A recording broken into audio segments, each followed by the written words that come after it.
السلام علیکم ورحمۃ اللہ وبرکاتہ۔ الحمدللہ رب العالمین والصلاة والسلام علی اشرف الانبیاء والمرسلین نبینا محمد وعلی آلہ واصحابہ اجمعین وبعد۔ برادران اسلام، دینی اور ملی بھائیوں، نوجوان دوستوں، احباب اور بزرگوں، قابل احترام ماں اور بہنوں، عزیز بچوں، زکوٰۃ سیریز کے تحت پچھلے حلقوں میں آپ کے سامنے زکوٰۃ کے چند فوائد اور مصلحتوں کا سلسلہ شروع کیا گیا ہے۔ زکوٰۃ کے اندر بہت سارے فوائد بھی ہیں، بہت ساری مصلحتیں بھی ہیں۔ اس ضمن میں اہل علم نے جو باتیں کتاب و سنت کے دلائل سے، نصوص سے نکال کر اپنی کتابوں میں لکھی ہیں، اس کا خلاصہ آپ کے سامنے سرسری طور پر پیش کیا جا رہا ہے۔ آج کے اس حلقے میں زکوٰۃ کے فوائد اور مصالح سے متعلق جو چند باتیں آپ کے سامنے رکھنی ہیں، اس حوالے سے پہلی بات یہ ہے کہ زکوٰۃ کے ذریعے سے انسانی طبیعت کے اندر سخاوت، اسی طرح سے فیاضی، جود، اور اسی طرح سے فقراء اور مساکین اور محتاجین پر شفقت کا اور ان کے ساتھ ہمدردی کا جذبہ پیدا ہوتا ہے۔ میرے بھائیوں، ہم اور آپ اگر غور کر کے دیکھیں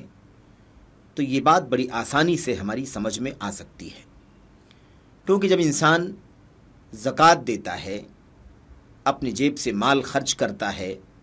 اپنے مال پر واجب زکوٰۃ کی ادائیگی کرتا ہے اور مستحقین تک وہ چیز پہنچاتا ہے، تو اسے یہ احساس ہوتا ہے کہ یہ مال جو زکوٰۃ میں نکالا جا رہا ہے، بطور صدقہ دیا جا رہا ہے، یہ محتاجوں تک، فقراء تک، مساکین تک، ضرورت مندوں تک پہنچ رہا ہے۔ ان کی ضرورتیں اسے اللہ تبارک و تعالیٰ پوری فرمائے گا۔ یہ احساس اور یہ شعور اس بات کا فائدہ دیتا ہے ہمیں کہ اس کے ذریعے سے ہمارے دلوں میں ہمدردی، رحمت اور نرمی پیدا ہوتی ہے، اور مزید خرچ کرنے کا، سخاوت کا، فیاضی کا، دریا دلی کا، ایثار کا، میرے بھائیوں، میرے بزرگوں، ہمارے اور آپ کے دلوں میں جذبہ پیدا ہوتا ہے۔ اسی کے ساتھ ساتھ ہماری اور آپ کی طبیعت میں جو بخل ہے، جو کنجوسی ہے، اور ظاہر ہے کہ بخیلی، کنجوسی، شح جسے اللہ کے کلام میں کہا گیا، نبی کریم صلی اللہ علیہ وسلم کی حدیثوں میں کہا گیا، یہ بہت ہی زیادہ گندی اور بری خصلت ہے۔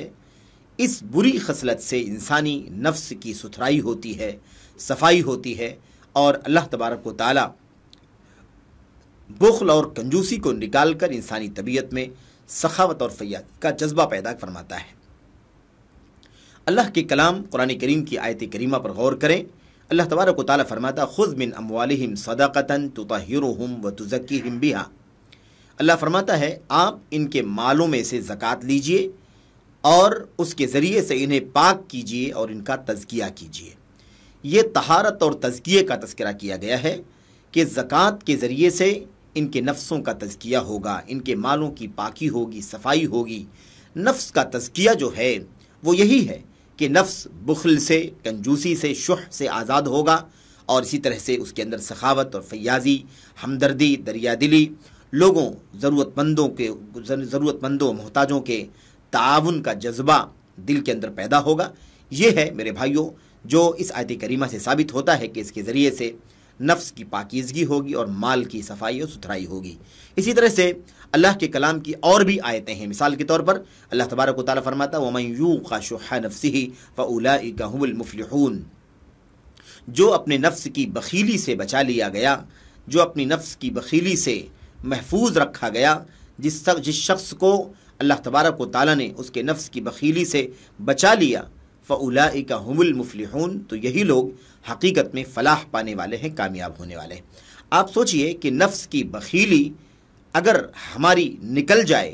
اور بخیلی کے بجائے، شح کے بجائے سخاوت، فیاضی، دریا دلی، ہمدردی کا جذبہ پیدا ہو جائے، تو یہ فلاح کا، کامیابی کا راستہ ہے۔ اسی لیے ہمیں چاہیے کہ ہم زکوٰۃ ادا کریں، اور زکوٰۃ ادا کر کے یہ فائدہ بھی خصوصیت کے ساتھ ہم حاصل کریں۔ تو میرے بھائیوں، زکوٰۃ کے فوائد میں سے ایک عظیم الشان فائدہ یہ ہے، اور بلا شبہ یہ دونوں چیزیں جو بڑی اہم ہیں، اللہ تبارک و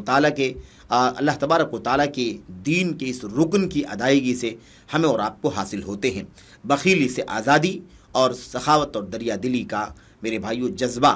تو اللہ تبارک و تعالیٰ ہمیں اس بات کی توفیق دے کہ ہم صدقہ دیں، زکوٰۃ اپنے مالوں کی ادا کریں، تاکہ اللہ تبارک و تعالی ہمیں یہ فائدہ حاصل کرنے کی توفیق عطا فرمائے۔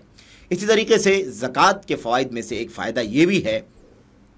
کہ زکوٰۃ دینے سے مال کے اندر اللہ تبارک و تعالیٰ کی طرف سے،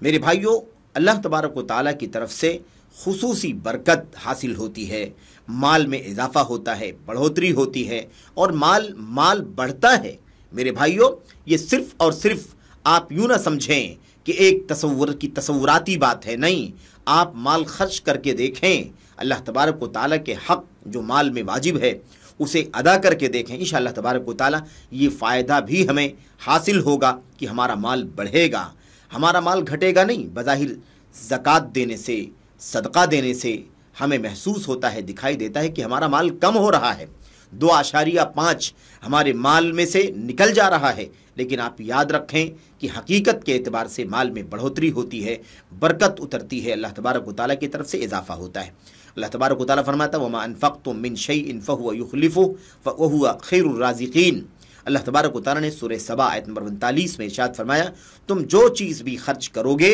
اللہ تبارک و تعالیٰ اس کا بدلہ تمہیں عطا فرمائے گا، یعنی اللہ تبارک و تعالیٰ اس کا پورا بدلہ تمہیں عطا فرما دے گا، یعنی اس کے بدلے میں اللہ تبارک و تعالیٰ تمہیں مزید سے نوازے گا، اور اللہ تبارک و تعالیٰ سب سے بہترین روزی دینے والا ہے۔ ایسے ہی اللہ تبارک و تعالیٰ ارشاد فرماتا وَمَا آتَيْتُم مِّن زَكَاةٍ تُرِيدُونَ وَجْهَ اللَّهِ فَأُولَٰئِكَ هُمُ الْمُضْعِفُونَ۔ سورہ روم کی آیت نمبر 39 میں اللہ فرماتا ہے، تم جو بھی زکوٰۃ اللہ تبارک و تعالیٰ کی راہ میں دیتے ہو اور اخلاص کے ساتھ خرچ کرتے ہو، للہیت کے ساتھ، ریاکاری کے لیے نہیں، نمود کے لیے نہیں، سمعت کے لیے نہیں، چرچے کے لیے نہیں، میرے بھائیوں، کسی بھی دنیوی غرض و غایت اور مقصد سے آزاد ہو کر کے محض اللہ تبارک و تعالیٰ کی رضا جوئی کے لیے، اللہ کی خوشنودی کے حصول کے لیے تم جو بھی زکوٰۃ اللہ کی راہ میں خرچ کرتے ہو، فَأُولَٰئِكَ هُمُ الْمُضْعِفُونَ۔ اللہ فرماتا ہے یاد رکھو کہ ایسے ہی لوگ اپنے مال کو کئی گنا بڑھانے والے ہیں، ایسے لوگ اپنے مال کو کئی گنا بڑھانے والے ہیں، یعنی اس کے نتیجے میں اللہ تبارک و تعالیٰ کے فضل و کرم سے ان کا مال کئی گنا ہو جائے گا، گنا در گنا ہو جائے گا۔ اسی لیے میرے بھائیوں، ہمیں چاہیے کہ ہم اس فائدے کو بھی حاصل کریں، اور زکوٰۃ دینے سے انشاءاللہ تبارک و تعالیٰ یہ فائدہ حاصل ہوگا۔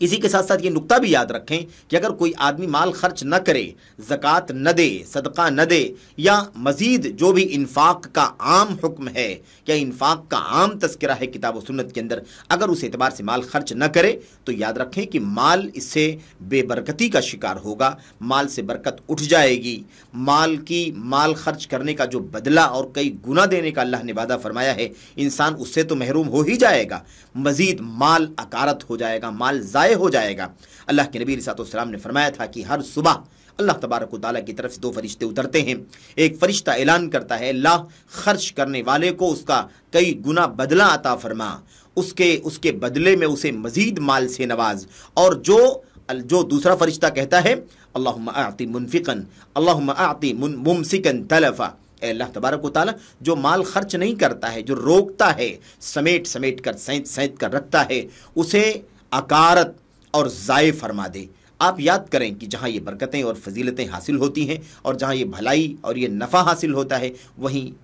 اس کی ضد یہ ہے کہ اگر ہم ادا نہ کریں، مال نہ خرچ کریں، زکوٰۃ نہ دیں، تو اللہ تبارک و تعالیٰ ہمیں اس کے برعکس سے نوازتا ہے۔ یعنی کیا مطلب؟ اس کے نتیجے میں اللہ تبارک و تعالیٰ ہمارے مالوں کی برکت ختم کر دیتا ہے اور ہمارا مال اکارت ہو جاتا ہے، ضائع ہو جاتا ہے۔ اس لیے اللہ سے دعا کرتے ہیں کہ اللہ تبارک و تعالیٰ ہمیں زکوٰۃ کی ادائیگی کی توفیق عطا فرمائے، تاکہ ہمارے مالوں میں جہاں بہت ساری فضائل ہمیں حاصل ہوں، اللہ تبارک و تعالیٰ ہمیں مالوں کی خرچ کرنے کے نتیجے میں یہ منافع بھی عطا فرمائے اور یہ مصلحتیں بھی اللہ تبارک و تعالیٰ ہمیں حاصل کرنے کی توفیق عطا فرمائے۔ آمین یا رب العالمین، وصلی اللہ وسلم وبارک علی نبینا محمد وعلی آلہ وصحبہ اجمعین۔ السلام علیکم ورحمۃ اللہ وبرکاتہ۔